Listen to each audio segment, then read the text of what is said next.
I was born in Onitsha, Ezinihite, Nembese, Imo State, Nigeria.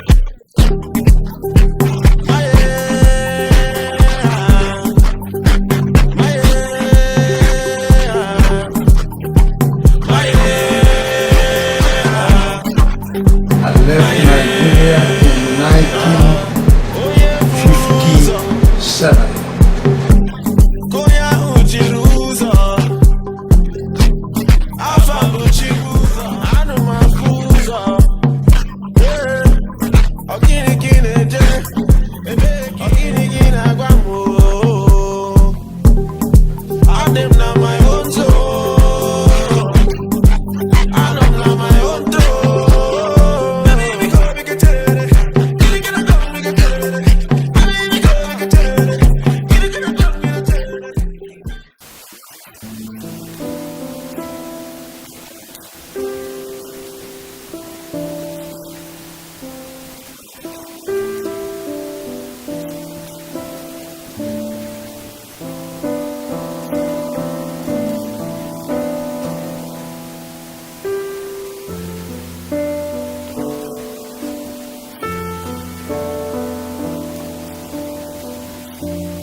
Marshaled me out, and at the door outside he said, "We don't give your kind Holy Communion."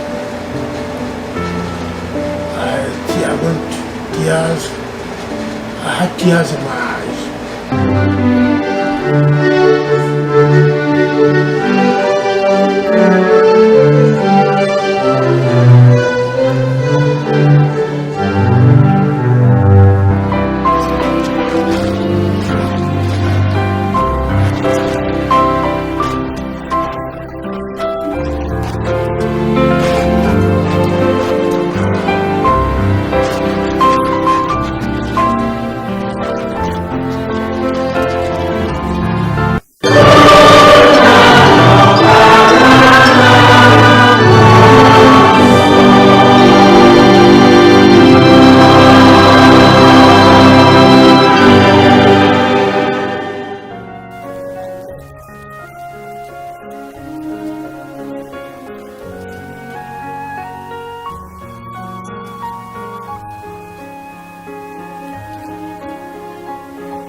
Understand that you didn't do it intentional. You know, you have a room to say, okay, that's not what I meant to say, you know? I could have. If it's oral, it's true. It's equal, or it's.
I like that.